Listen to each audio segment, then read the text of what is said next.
What an honor to be here.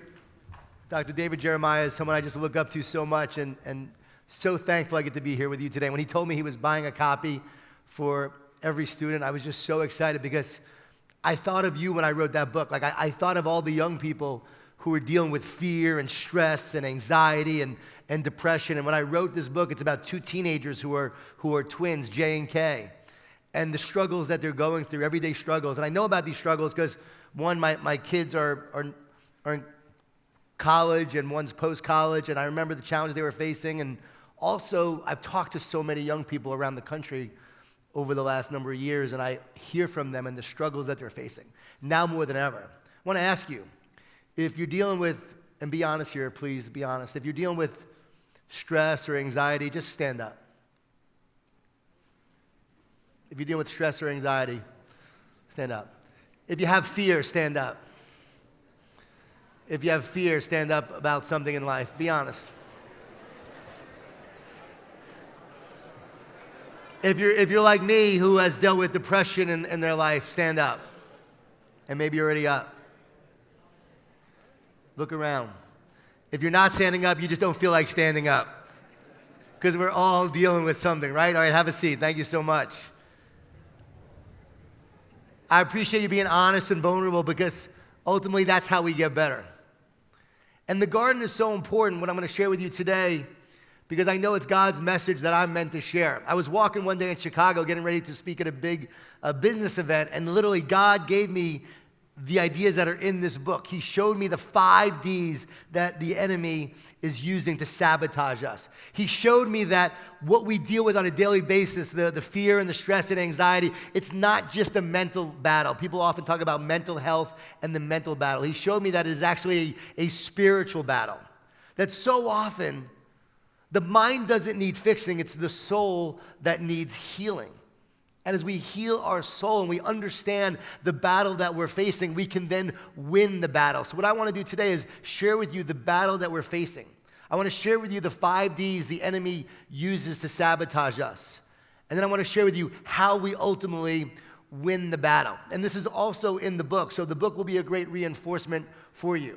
But these are the same ideas I share with a lot of professional athletes. I also work with the Rams and the Chargers and Clemson football and the Miami Heat. I have shared this with so many different teams and organizations, and it's amazing how everyone at every age gets this. And I really want to make this practical for you so that you can actually use it, because I just saw that many of us are dealing with fear, stress, anxiety. Some of us are dealing with depression. And by the way, I've been there. My biological father left when I was a year old, and I was raised by a single mom for a number of years until she remarried my stepfather. And so I dealt with a lot of anxiety, a lot of abandonment issues as a result of that. And at the age of 31 years old, my world came crumbling apart and falling apart. At 31, I lost my job during the dot-com crash. This was 2001. And I had 2 small children, a wife. I didn't know how I was going to pay the bills, didn't know how I was going to support my family. And everything just caving in. And I didn't know what to do. I didn't know where to turn. But in that moment, I remember turning to God for the first time, just saying, God, just help me. Help me, God. Use me. Use me to overcome this. Use me to do your work. Use me to make a difference. And somehow, some way, God carried me through that time. He took me back to my biological father to go forgive him for leaving and for the issues he caused. He caused me to look at myself and my own anxiety and my depression. And every day I started to take walks of gratitude and prayer on those walks to try to heal the depression that I had and the anxiety that I felt. And over time, I actually started to heal and I started to feel better. I started to change from the inside out. My daughter, she wrote her college essay and it said this: when I was young, my mom struggled with her health and my dad struggled with himself. But I watched as he worked to become a more positive person.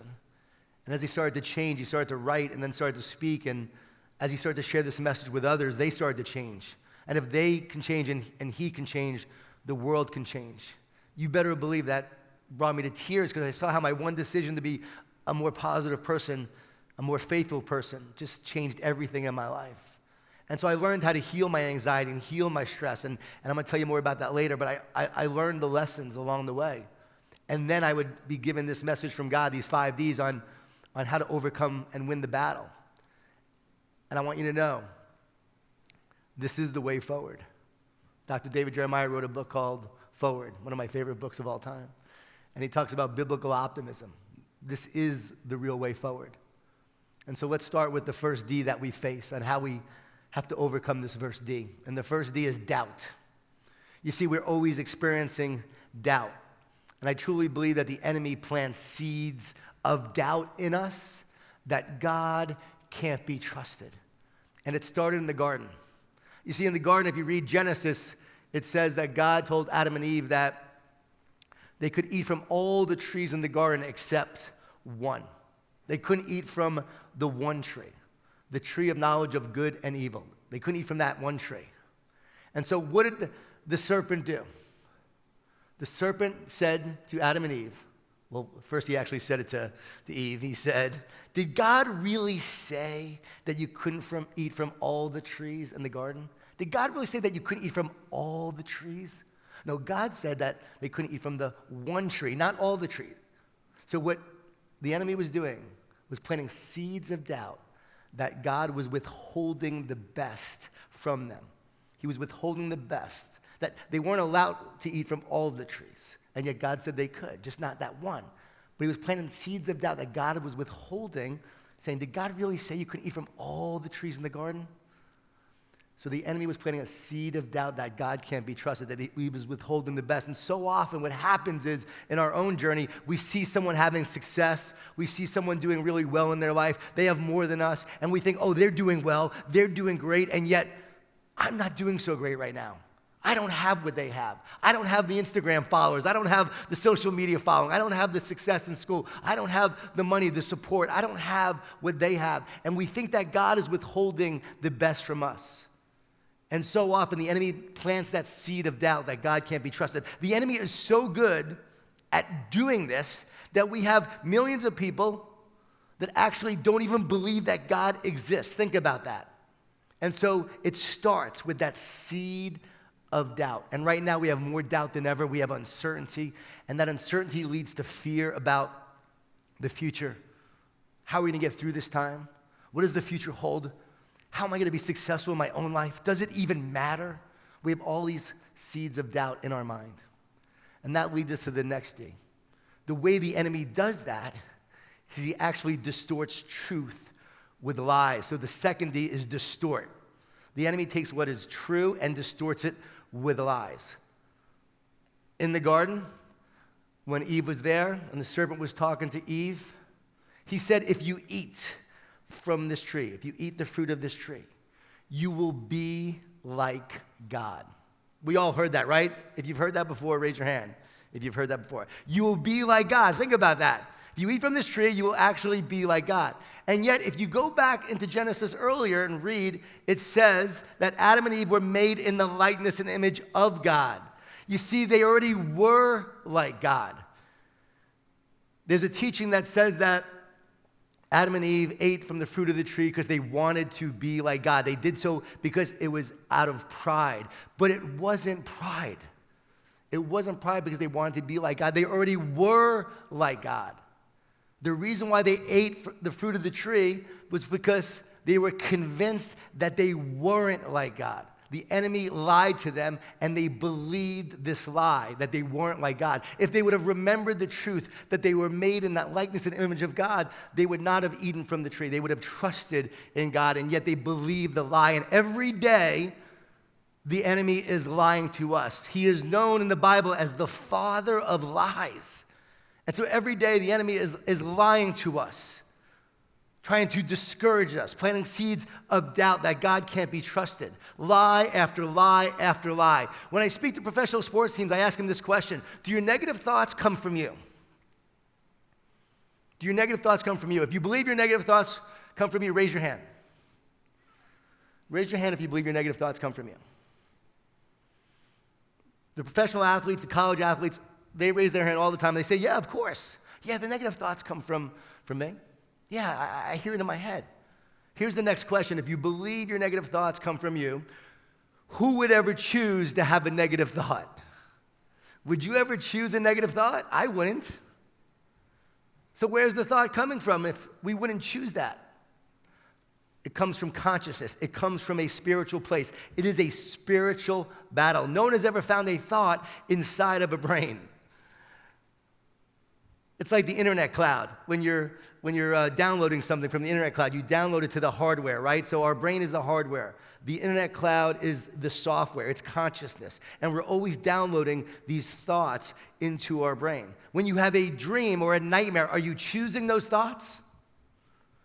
When you're driving your car down the street, an idea comes in or a thought comes in, did you choose it? When you're an athlete and you're playing a game and a negative thought comes in and says that if you don't play well today, you're going to lose your starting position. Did you choose that thought? If you're performing before a crowd and you're nervous and the thought comes in that says you're going to mess up today, did you choose that thought? No. The enemy is always planting those thoughts. The father of lies, and fear is a liar, always planting those thoughts and those lies into our head to sabotage us, to keep us from the destiny that God has for us. He's trying to cause us to forget who we truly are, children of God. And so the enemy is constantly lying to us. You're not good enough. You're not smart enough. You're not going to make it. The future is hopeless. You don't have what it takes. You're too tall. You're too short. You're not the right color. You're not the right this. The enemy is always, you're not the right race. Everything. You're not the right ethnicity. You're not the right this. You're not the right, you don't look this way. You don't look that way. The enemy is always planting those thoughts in our head that are not true. And the goal is to ultimately sabotage us and to discourage us. Why? Because the third D is discourage. You see, the enemy knows that he cannot beat us himself. So what does he do? He gets us to beat ourselves. He gets us to beat ourselves by believing the lies that he's telling us. See, it happens so fast. What happens is the thought comes into our head from the enemy. It's a lie. And that lie comes in, and then we believe it. And then we reinforce it. And then we actually feel guilty for having the thought. We may even repeat it to our friends and tell it to others. And then it becomes a part of who we are. You see, when the enemy is lying to us, what he's doing is attacking us in the place of our identity. I already told you that they already were like children of God, and we are children of God. We were made in the likeness and image of God. Jesus said, even greater things than I shall you do. Think about that. I already told you we were made in the image, and yet every day the enemy is telling us that we're not enough. He attacks us in the place of our identity. And so when you want to try to do something amazing, something great, when you have a talent and a gift, when you have a purpose and a calling for your life, what happens is the enemy will always attack you in the place of your identity, because he's trying to keep you from who you are meant to be. He's trying to keep you from the calling that God has on your life. He's trying to sabotage you in that way. And that's why we have to understand how this battle is being waged. Because once we understand this, we can then win the battle. I'm going to tell you soon how we win the battle. But just understand those negative thoughts are not coming from you. Understand that you don't have to beat yourself up anymore. I have too many young people I talk to that beat themselves up for the thoughts that they have because they're negative, and so they get down on themselves and they get discouraged. And what happens is they have all this shame and all this guilt. And that's the greatest weapon of the enemy, is to place the shame on us. He wants us to feel that shame. He wants us to feel that guilt. He wants us to feel it so much that we just get discouraged and we give up. And so that third D is discourage. Are you with me so far? Is it making sense? If it is, just say yes. I need some feedback. Okay. The fourth D is distract. And so distractions are the enemy of greatness. And so the enemy is very good at distracting us from what matters most. And if you study Genesis and you read, you'll see that it says the fruit was appealing to Eve. The fruit was appealing. And so often we see things that are appealing. They look shiny. They look nice. We want that. We want this. We want go out with friends. Some people move towards drugs and alcohol. And all these things are a distraction, keeping us from what matters most. And it might seem bright and shiny, but it's not good for us. I live in Northeast Florida. And where I live in Northeast Florida, we have these sea turtles that come on shore. And then they lay their eggs. And then they bury their eggs. And then several months later, those little hatchlings come out of their shell and they make their way towards the ocean.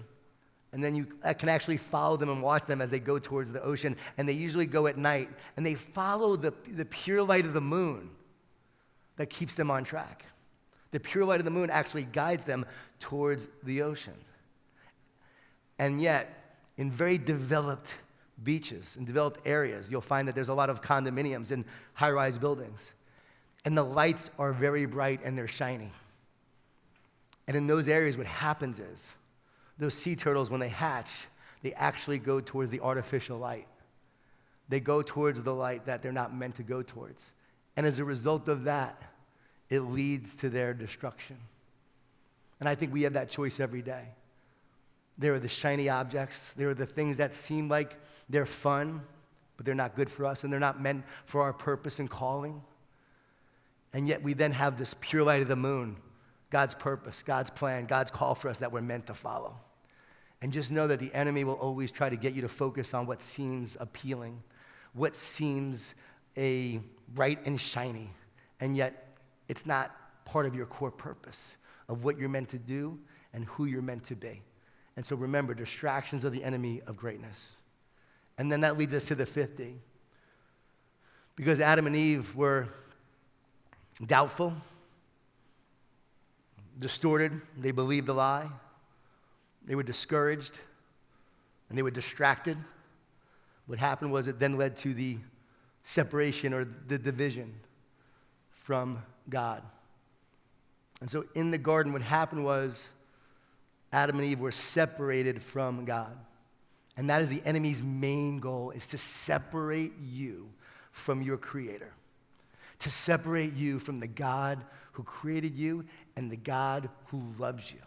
He wants to divide you from the Creator. And every day, those lies are coming, the distractions are coming. The discouragement is there to consistently and constantly divide you and separate you from God. And that is the battle that we face. And by the way, the word anxious literally means divided. At its Greek root word, it means divided. Think about that. And so we wonder why there's so much anxiety right now. We wonder why there's so much fear, why there's so much anxiety in the world. You feel like you can cut it with a knife. It's so thick because we feel so divided. We feel so separate from God, from our Creator. The enemy is wreaking havoc right now in our country, in our world, in our hearts, and in our souls. Can you feel it? And as a result of that, we feel divided from each other. I think it's so awesome you guys are actually together right now as a school. You're able to come together. I meet so many young people. They're so isolated right now. They can't be with their friends. They can't go to school. They're not even allowed to even leave their houses. And these kids are struggling because they feel separate from the people they're meant to be around, and they feel separate from God. And so that division takes hold. And so in the garden, the separation is what happens. But I said there is an answer. There is a way to win the battle. God gives us this plan. It's in the Bible. It's not my words. It's His. He just revealed it to me on a walk. And then as I started reading more in the Bible and looking for it, I found it all there. And He showed me, oh, it's all there. And I wrote this book, The Garden, by the way, in 2 weeks. Not because I'm smart. I want you to understand I'm not very smart. People ask me all the time, I've written 23 books. And they say, wow, do you have a ghostwriter? I said, no, I don't have a ghostwriter. I have a holy ghostwriter. And the reason why they ask me if I write my own books, I must not look smart enough to write my own books. But I'm telling you, within literally 2 weeks, He gave me this. And here is the game plan. Here's how we overcome the 5 Ds. Write this down if you want, but this is really important to think about how we can win the battle every single day. So instead of doubt, what's the antidote to doubt? Who can tell me? You can shout it out. Faith, trust. Trust. We trust in God. We trust in the creator of the universe. I trust in you, God. My whole life changed when I finally said, God, I trust in you. I trust in you for my life. I can't do it alone, God. Show me the way. Have me be what you want me to be. Have me do what you want me to do, God. Use me for your purpose. Guide me towards my purpose. Even now during this crazy time and the challenges and the struggles with everything going on in my own life, my family's life, this work I get to do, there are times that I feel the anxiety as well. I want you to understand that. I feel the fear as well. And what always gives me peace is when I just say, God, I trust in you. I can't control this, so I just trust in you. I was talking to a Navy SEAL, and this Navy SEAL told me about how guys trying to be a Navy SEAL, a lot of them don't make it through Hell Week. And the reason why they don't make it through Hell Week, he said, is because they're longing for it to be over. They're dreaming for it to end. He said the guys who make it through are the ones who just want to make it to breakfast. And then midday and the evening and breakfast again. And I realized that the key to getting through this time, through this struggle, is to not worry about tomorrow, but to win today, to just focus on what I can control, to stay positive, to encourage others, to get better every day, and ultimately to trust in God. So when it feels like you don't want to trust in God, I want to encourage you, trust in God. When it feels like nothing is going well in your life, I want to encourage you, trust in God. When it feels like everything is falling apart, trust in God. When your friend is doing great and you're not, I want to encourage you, trust in God. He has a plan for your life. He has a plan for you. It is a different plan. It is a different path. He has a plan for you. My son, who's in college, came home one day, and he's like, hey, Dad, have you heard of this guy, Gary Vee? He's like, he's got like 7 million followers on Instagram, Dad. How many do you have? Not that many. In that moment, I felt like a complete and utter failure in my life because I was all of a sudden looking at this guy who had all these followers, not a believer. But my son caused me in that one moment to actually focus on what I lacked instead of what I have. Like in the garden, instead of all the trees in the garden, I was focused on the one that I was not supposed to eat from, and I was focused on that and comparing myself to others. And what I realized in that moment was, no, I can't focus on that. I don't have as many followers, but I have a purpose and I have a plan, and I have to make sure I just go do what I'm here to do every single day. And in that moment, I moved from feeling inadequate to peace. I told a friend this story, and my friend said, you know, John, he said, you're 49 years old. You've written 23 books. You've had all this success. He's like, can you imagine what a 15-year-old or a 14-year-old or 17-year-old feels like when they haven't even lived their full life yet? When they're looking at social media and they're comparing someone's highlights to their own life? Can you imagine how they feel? And it made me realize that it's so easy to lose trust. It's so easy to doubt your plan. It's so easy to doubt what your purpose is. But I want to encourage you just to trust in God because he does have a plan for your life, I promise. And it's even greater than you could imagine. God's plan is greater than your plan. God's purpose for your life is greater than anything you can think about. His plan is greater. Trust in God. Instead of the distortions and the lies, the antidote to that is to speak truth to those lies. There's a guy named Dr. James Gills. He's the only person on the planet to complete 6 double Ironman triathlons. Double Ironman, which means you do an Ironman, and then a day later you do another one. And the last time he did it, he was 59 years old. He was asked how he did it. He said this: I've learned to talk to myself instead of listen to myself. He said, if I listen, I hear all the fear, all the negativity, all the doubt, all the reasons why I can't finish this race. But if I talk to myself, I can feed myself with the words and the encouragement that I need to keep on moving forward. Who here needs to talk to themselves instead of listen? As I said, when I say listen to yourself, it's not really yourself. It's not like listen to yourself where it's your own negative thoughts, but it's the negative thoughts in your head, and that's what we're talking about. We're not here to listen to those lies. Just because you have a negative thought doesn't mean you have to believe it. The thought comes in. Don't believe the lies that they tell. Instead, what you want to do is you want to speak truth to the lies. And the truth is, you are here for a reason. The truth is, you want to be great for a reason. Let me ask you, do you want to be great? Doesn't sound like it. You guys want to be great? Come on, you can do better. You want to be great? I never had anyone say, I want to be average, right? We all deep down want to be great or do great things. And the reason why we want to do that is because God put greatness within us. We're made in his likeness and image. We were never meant to be average.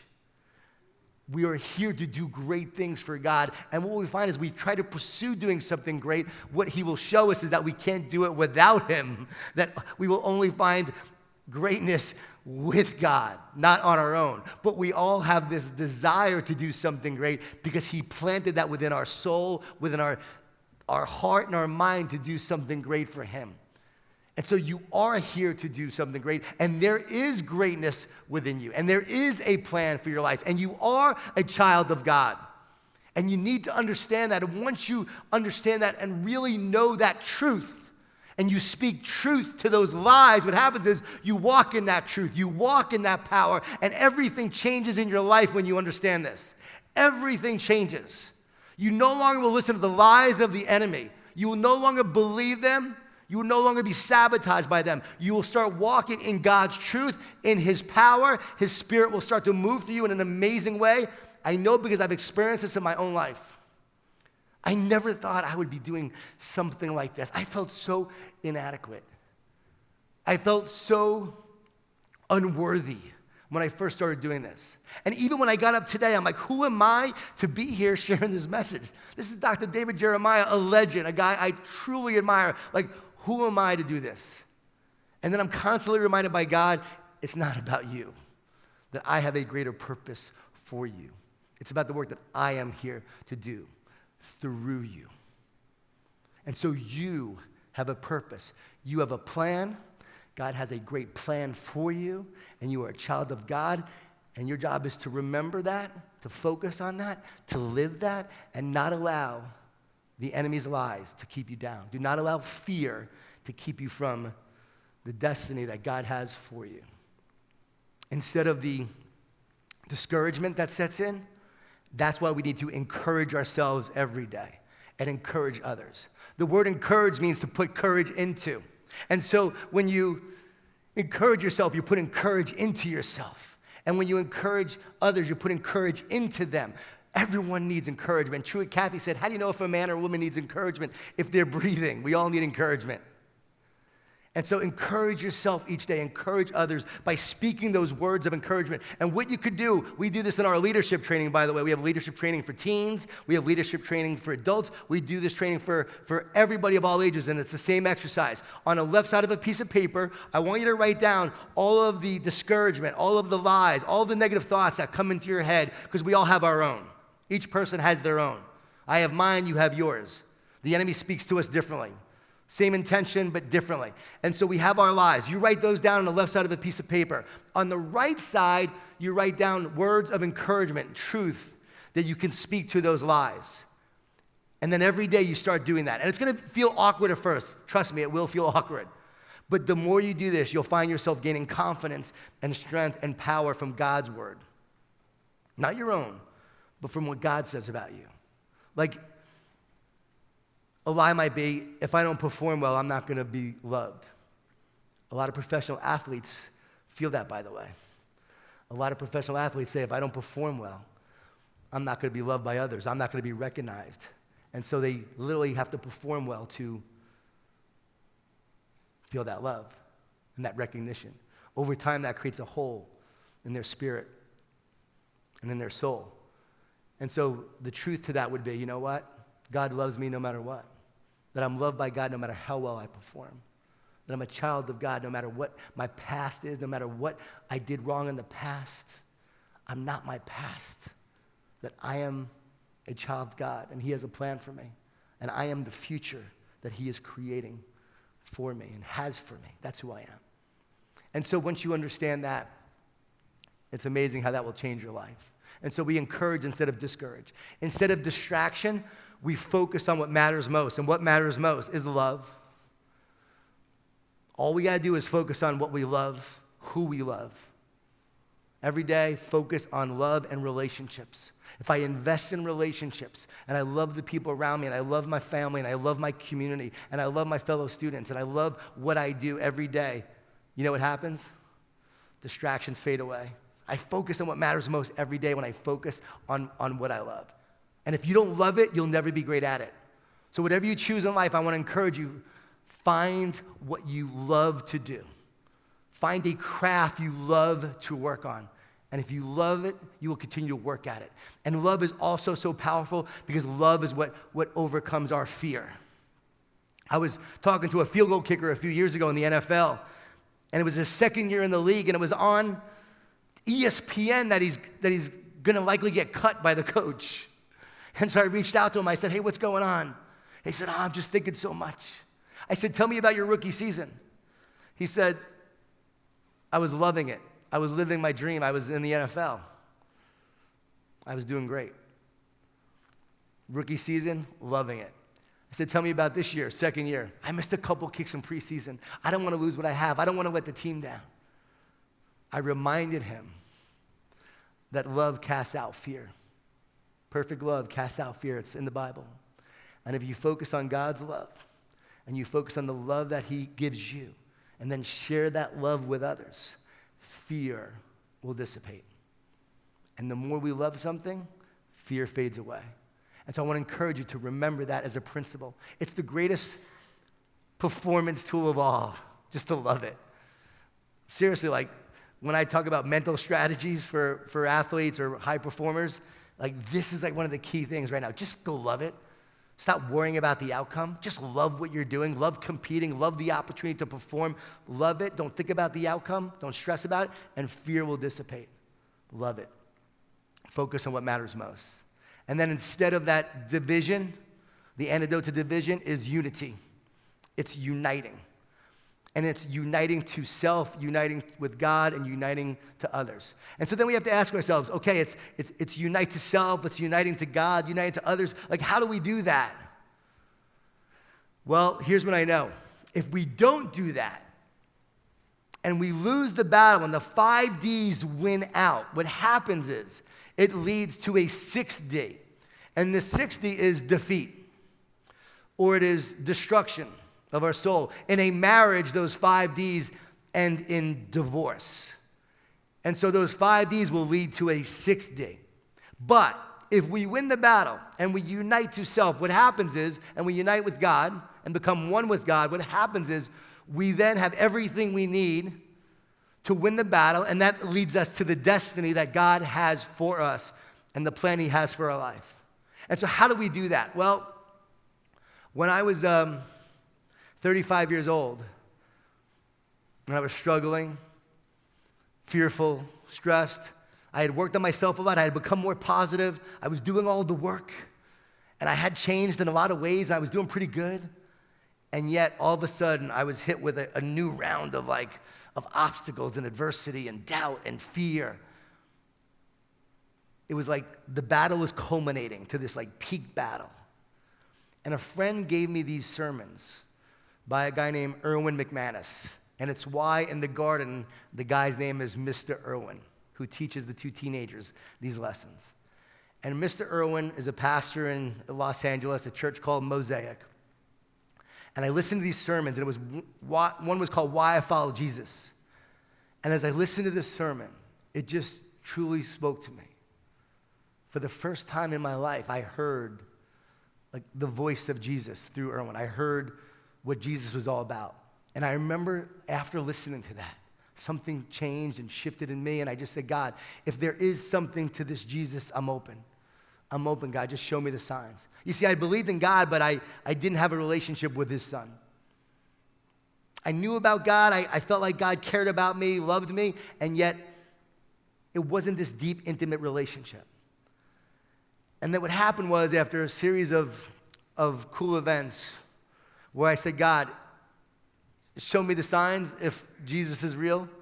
Next thing you know, everywhere I went, wherever I drove, I would start to see signs that said Jesus is the answer.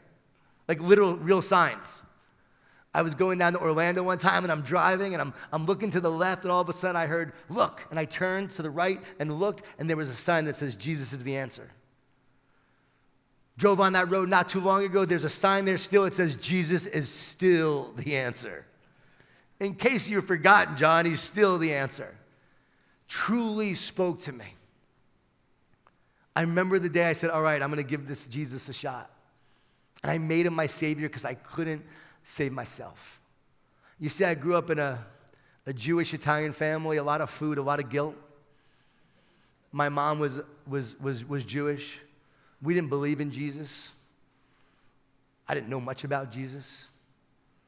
And yet here I was now, 35 years old, giving my life to Jesus. Just surrendering. And then over the years, what has happened is I recognized that I had a Savior who came to save me. And what I learned was what happened in the garden, the separation of man from God, gets reconciled on the cross. And so think about that. What happened in the garden, the separation of man from God, and woman, of course, from God, what happened was, years later, when Jesus came and died on the cross for us, he redeemed and restored what was broken. He created oneness out of separation. And that is why he came. It made such perfect sense that he came to restore what is broken. He came to restore us to the creator of the universe, to himself, through himself, to God. And in that restoration, in that redemption, we become one with God as it was intended. And so as we walk in this understanding and we walk in this relationship with Jesus, and trust me, I'm still on this journey. I'm still growing in that faith every day. I'm still learning. It's not an overnight thing. I remember there were times I had doubts, and I was like, God, is this even real? And next thing you know, like a book would arrive, and a friend would give me advice, and someone would send me something to read, and I would just say, God, strengthen my faith. God, just strengthen my faith, because I don't have a lot of faith. Just strengthen my faith. And it was amazing how God used all these different signs and sources to strengthen my faith. And what I truly know, I'm telling you this, I know this from the bottom of my heart, that Jesus is real. That it's not just some story. That who I am now is totally radically different from who I was. From the guy who was broken, who was lost, who was separated from God, has been now restored to God. And through him, and through that oneness, I now walk in his power and truth. And everything I do, everything I am, is because of the plan and the purpose he has for me. And so now it's like this intimate walk where I walk with God in my life. And he is literally right beside me, guiding me and directing me and telling me what to do and where to go. And that intimate walk is available to all of us. All we got to do is surrender. We make Jesus our Savior. Jesus, I give you my life, Jesus. I give you my life. I can't do this alone. When we give Jesus our life, he gives us his life and his spirit. It's the great exchange. And then what happened in the garden gets reconciled on the cross, and we are now one with the creator of the universe. And in that, we now walk with God as was intended in the first place. And then as we do that in our life becomes more meaningful, special, relationships develop deeper, greater connections. And yes, I have found success from that, but to me, it's not like you do this and you become successful, right? Like, oh, I want to do this, I want to have Jesus so I can be successful. That was never my intention. My intention was to get rid of this pain and this burden, this fear and this anxiety. And Jesus has been the only way that has gone away. I had tried everything. And I know he's real because he has transformed my heart and my soul and my mind from the inside out. Completely. And my wife saw the change in me. My brother saw the change in me. And they both gave their lives to Jesus as well as a result of seeing that change.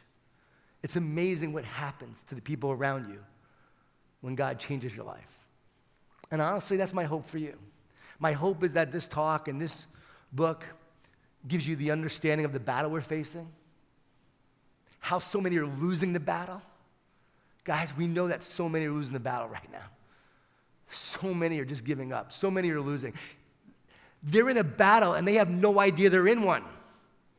You're in a battle, and before this, you may not have known you were in one. But the enemy did. The enemy knows he's in a battle with you, and you had no idea you're in a battle. Think about that. If you're going in for a fight and your enemy knows that you're going to a battle and you're walking in thinking you're coming to a party, the enemy clobbers you, you are going to lose because you have no idea you're in that battle. Once you understand it, okay, now I can arm myself. Now I'm ready. Now I see the game plan. And once I understand the game plan, now I know how to counter it. And now I know the answer ultimately is to overcome those 5 Ds with trust, with truth, with encouragement, with love instead of distractions, and with unity instead of division. And the way that all happens is through Jesus. And I give my life to him, I surrender to him, and as I accept him as my Savior, everything changes from there. Thank you so much for listening to me today, guys. Thank you for allowing me to share this with you.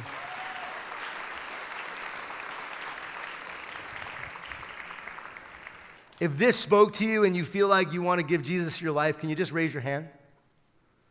If you feel like you haven't yet and you want to give Jesus your life, can you raise your hand? I know there's someone who hasn't yet and wants to. Don't be shy. If someone wants to give Jesus their life, raise your hand.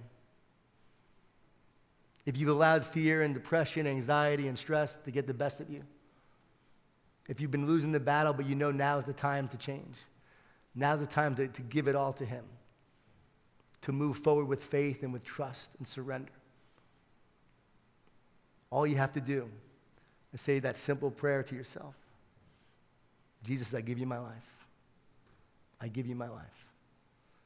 And I truly believe in that prayer, he will start to change you from the inside out. It won't be an overnight thing, but as you start to walk in that intimate connection, you'll start to see him move through your life in a powerful way. The enemy will still bring new battles to you. That's the thing. Once we give our lives to Jesus, it's not like it stops right there. It's not like, oh, everything's great after that. We face new battles, new challenges, new obstacles. The enemy continues to provide us with new obstacles. He's still trying to defeat us.